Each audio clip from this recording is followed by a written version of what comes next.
Hello, and thank you very much for joining ACI's Facebook Live chat on negotiation skills and education diplomacy.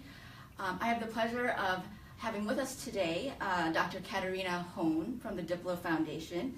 We'll use Diplo for short. Katharina is joining us remotely from Aberystwyth, Wales. Welcome, Katharina. Hi, Yvette. It's really good to be here. Thank you. Diplo Foundation is ACI's Center for Education Diplomacy partner in offering online courses in education diplomacy and education diplomacy skills such as negotiations. Katharina is a research associate in diplomacy and global governance at Diplo Foundation.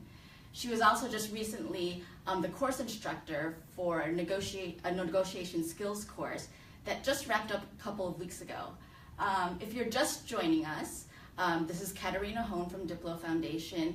Please let us know that you're here. Feel free to leave a comment or a question as we continue to broadcast. Katharina, can you just tell us a little bit briefly about Diplo Foundation and the negotiation skills course?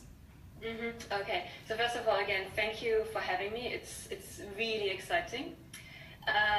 So Diplo Foundation and ACI cooperated on 2 courses so far. As you mentioned, there is education diplomacy, and then there's the negotiation skills course, which we just finished. So Diplo Foundation actually just celebrated its 15th birthday.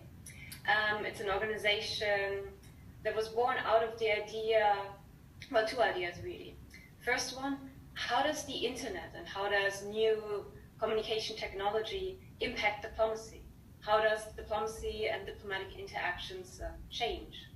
And then the second point, how can we provide training in diplomacy, especially for those who are not as well equipped as some other countries or some other stakeholders, for example? How can we provide training for developing countries? How can we provide training for non-state stakeholders who have something very important to say in the negotiations, but might not have the same resources or the same amount of training than some of the more powerful states or some of the more powerful players? So really, how can we level the playing field? And in terms of leveling the playing field, technology comes in again because what we're focusing on in one part are online courses where we provide the core of our training. So for example, the education diplomacy online course is one of them. The negotiation skills course is another example. And so really Diplo was born out of these 2 main themes. And 15 years later, we're still very much focusing on these things, but obviously the impact of communication technology, the impact of the internet is now a lot more visible and now brings in a lot of other new actors that become very relevant and extremely active in diplomacy that we're trying to integrate and talk to. That's very interesting, and it is really important to be able to provide this access to people who are working in diplomatic spaces, whether that's through government, whether that's working within development or humanitarian space or education, who are interested in really building their competency in skills in diplomacy. And the Diplo Foundation really offers a very important service in that way.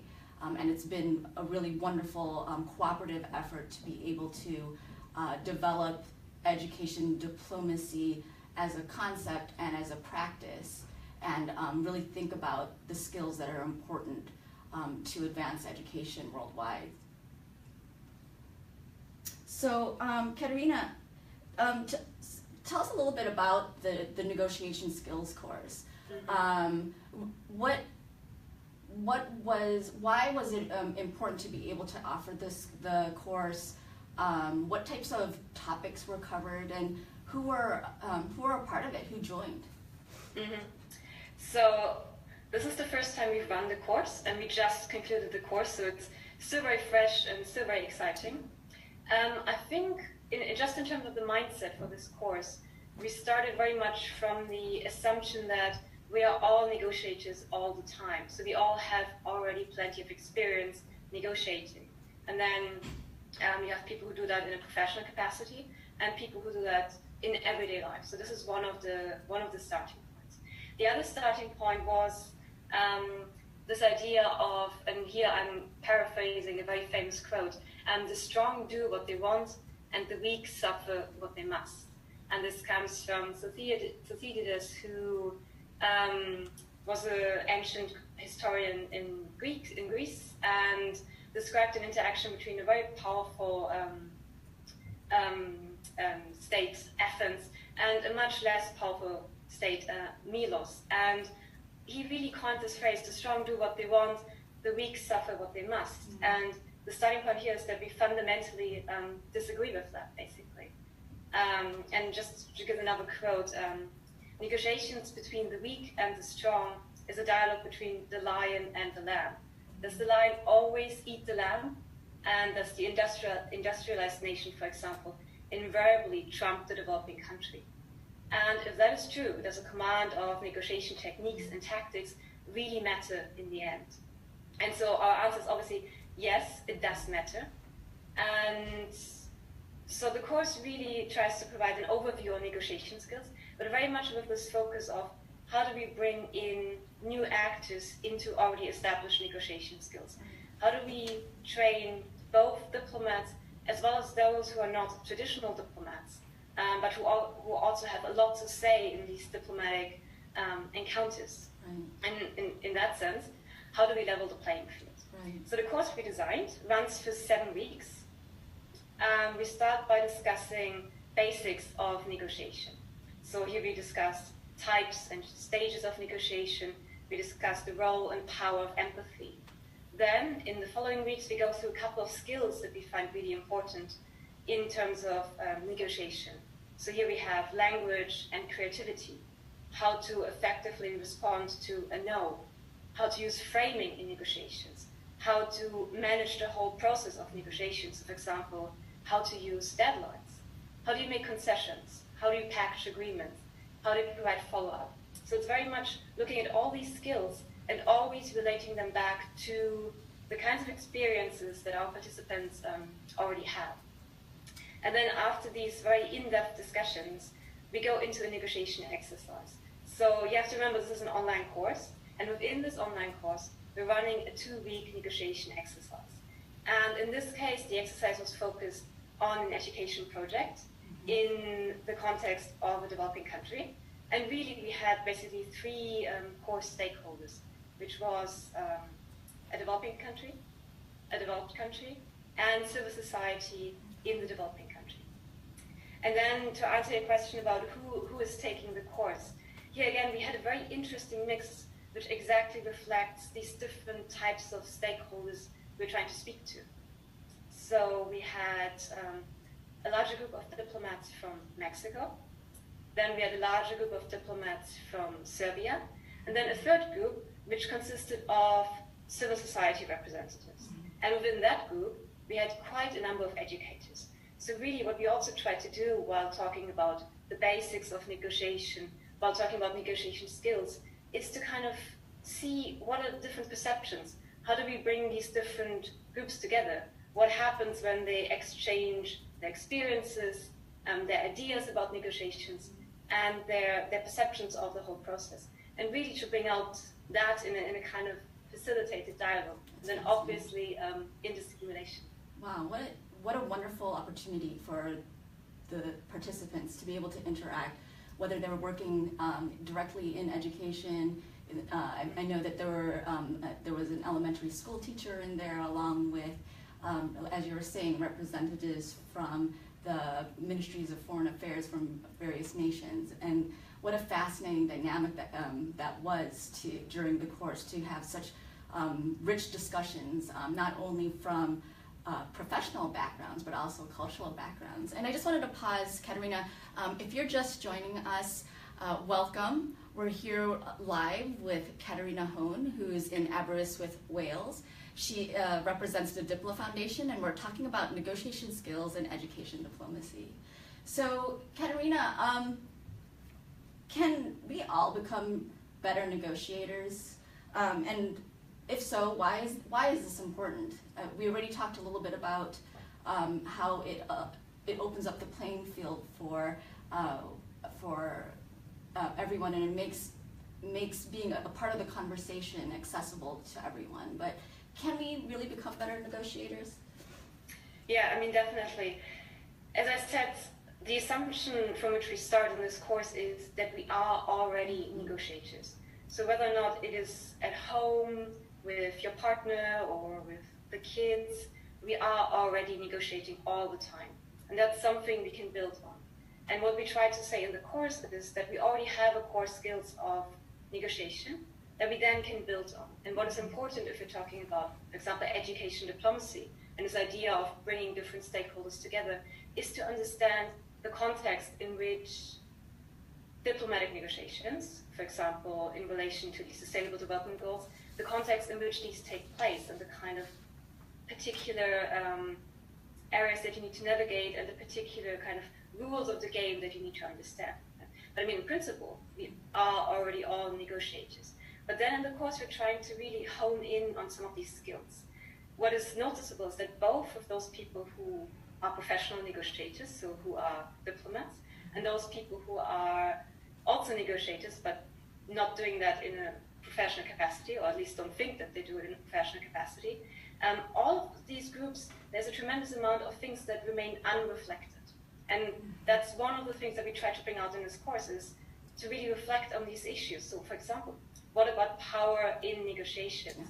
In the beginning, I was talking about the Malian dialogue, and Cecilia just quote that the weak suffer what they must. And then the question is that so? And for example, in the course, we reflect on different types of power. So the very common distinction between hard power, soft power, and smart power. But then we really think, so is it always hard power that wins? What kind of strategies do I have if I'm not seemingly the stronger power in these negotiation settings? What kind of strategies, what kind of tactics can I employ? But then more importantly, we try to bring out an appreciation of soft power, for example, how to use language and creativity and reframing to really, not so much gain an advantage, but to really make your point heard and try to work towards an agreement that is mutually beneficial. And in that sense, reflecting on these different things, and I just use power as one example, Right. is really beneficial, whether or not you are a traditional diplomat, so you're working in the Ministry of Foreign Affairs, or... And we're back. We were having a little bit of technical difficulties, as we do during live broadcasts, so apologies to Katharina and all of you out there, but hopefully you stuck with us. We're here with Katharina Hone from Diplo Foundation, and we're talking about negotiation skills in education diplomacy. And Katharina has been giving us a little bit of an overview of why negotiation skill, how we can all be better negotiators, and the role of negotiation in particularly leveling the playing field in diplomatic interactions for not only people working in government positions, but those new actors that are working to advance education, for example. And Katharina, thank you for sticking with us during that brief interruption, but why is developing, so we talked a little bit about negotiation skills and how we can all become better negotiators and why that's important, and particularly when you're thinking about equalizing power dynamics. But why in particular are negotiation skills important for educators in education diplomacy?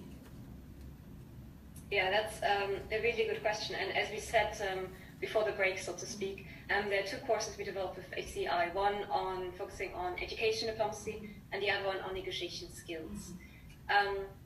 So why it is particularly important, I think we need to start from the realization that a lot of educators will already be really good negotiators. I think if you work in an educational setting, you're already very well versed in a lot of negotiation techniques that we're talking in the course explicitly and we're providing reflection on in the course. So one of the examples we're actually using in the course is on reframing. So reframing is a way of providing a definition of the negotiation situation, of changing the perception of, for example, the issue you're trying to solve, or the relationship between those involved in the negotiation. And educators, quite naturally, have developed a lot of those reframing skills. Mm-hmm. And one of the examples we use in the course is, and this relates to a behavioral frame, is the situation that a student talks a lot in class, or is very talkative to the teacher at a time when she or he really shouldn't be. So, for example, one of the ways to reframe the situation is to say, I appreciate your honesty, but you use it and then turn the situation around, basically. Mm-hmm. And that's what we mean by reframing. Another example is you have a disruptive student in class, and one of the ways to address the situation, to reframe it, is, for example, to say, wow, you really have great energy, but now how can we use this energy and turn it to focus on your particular student project? These two examples might seem very simple, and as I said, they relate to what is called behavioral frames. Mm-hmm. But this is really at the core of what is meant by reframing. Yeah. And so educators, given these examples, really have a natural talent for having a good grasp of the situation and having a good grasp of how can I turn the situation around, basically. And in the course, we then move on from talking about behavioral frames to talking about substantive frames, which are about the content of a negotiation. But in principle, the two are the same. So when we're talking about negotiation skills for educators in particular, we're already starting from quite a good basis. The other thing, and this now becomes even more substantive and more important, why educators on all levels really need negotiation skills is, in my opinion, the Sustainable Development Goals and the 2030 Development Agenda.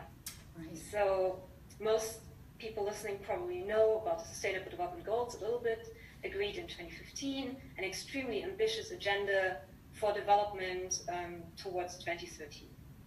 And within the SDGs, we have a goal specifically focused on education.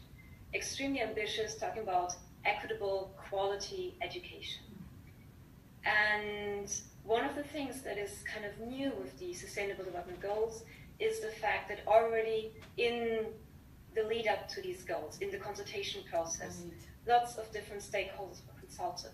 So civil society, different groups in different countries all around the world, really bringing them together to kind of hear what are the issues we need to think about, what do we need to do to move forward from the Millennium Development Goals, and to provide a development agenda that really moves us in the right direction. So you have this consultation process that involved a lot of individuals and organizations that were not so much traditionally involved in these kind of big global processes. And then the other important thing is, if you're looking at implementing what is an extremely ambitious education agenda, which is both relevant for developing and developed countries, we need lots of different stakeholders to work on this issue together. And what we are seeing, and what we are going to see increasingly, is, for example, civil society working across borders to improve the education situation, to work together to, for example, improve the situation very concretely for students in certain areas, in certain countries. And for that, what is crucial is negotiation skills. Yeah. Because suddenly we're talking to lots of different stakeholders across borders, across languages, across cultures. And there you need to have a sensitivity of what is going on, what can I do, how can we do something together, how can we achieve something together? Because although SDG 4 provides this common goal that most can agree on, right? What do we do? How do we implement it, right? And interestingly, those who are involved in actually getting education on the development agenda and really creating that vision was a negotiation process in itself, because as you were saying, we can all agree that education is important and really central to development, but what are our priorities in education, and what should that vision for 2030 and beyond really look like? And it was such an interesting process in the buildup of agreeing upon the Sustainable Development Goals and the actual launch of the goals, because of all of the different people and organizations and just the involvement of people who are really saying education is important, and these are the goals, these are the targets, and these are the goals that we should be working towards in education, which includes early childhood development, it includes gender equality, it includes global citizenship education, and lifelong learning, and along with access to quality education. So it was really an exciting process for many people to be involved in and to be able to negotiate those priorities. And more and more we're seeing that these skills in education diplomacy are so important for us who are really trying to work toward that vision and work to implement not only sustainable development goal for an education, but how it is very much related to achieving the other 16 goals. So thank you for bringing that up. It's very important. And I wanted to check in with if there was any questions, but we had tried to solicit questions ahead of this Facebook live broadcast, and so we have just one here that I have in front of me. My work in developing education programs is becoming more exciting in that I'm having to think about how to work with different stakeholders. I feel that learning how to negotiate better will make me more effective, but if you could give a key piece of advice with regards to negotiations, what would it be? Mm-hmm. It's kind of what we were talking about. So key advice, it's, let me break it down to 2 points. Obviously there's lots of advice, and we have a whole course on this, but let me break it down to two key issues that I think, if you can keep those 2 in mind while you're in a tense negotiation or while you're trying to figure out what is the next step in achieving your goal, you will have come a long way. First one is, the other side is not your enemy, even if they might behave like it. And it's very important to think about that, to kind of provide in your head to reframe the situation of the person I'm negotiating with that might give me an extremely hard time is not the enemy. What is, if there's anything such as the enemy, what is the enemy is the problem we're trying to solve. So to refocus from making it into an adversarial situation between you and the other people or the other person you're negotiating with, into a situation where you refocus and really focus on the problem, the issue you're trying to solve. That goes a long way. So that's my first point. The second point is to remember that even though a situation seems intractable, there are very often more opportunities than you think. In the sense of, in the course, we really emphasize this idea that empathy and creativity are extremely important in the negotiation process. Empathy, not in the sense of feeling the feelings of someone else, but in the sense of being able to step into their shoes to see from their perspective. And here you wouldn't even need to agree with their perspective. You just need to have a good understanding of their perspective. Once you have that, creativity comes in the sense that when you enter a negotiation situation, very often the issue might already be framed in a very particular way. For example, we need to solve the problem of providing better teacher training. If the negotiation turns out to be stuck in some sense, where you start to argue about how many teachers can you train given the amount of money you have, it's very good to step back and apply a bit of creativity in the sense that what is the problem you're really trying to solve, and what are all the resources, financial, for example, material, but also in terms of individuals, persons, other organizations you can work with to tackle that issue. So creativity to kind of step outside the process and look at the process from a different angle to maybe come up with a solution that you haven't thought about, or maybe even redefine the problem altogether, is really important. And that's something that is not easy to do, but it is really helpful when you're stuck to really step back and think about, is that really the problem I'm trying to solve? Is there any other way? So these are my 2 points of advice, basically. It's great advice, Katharina.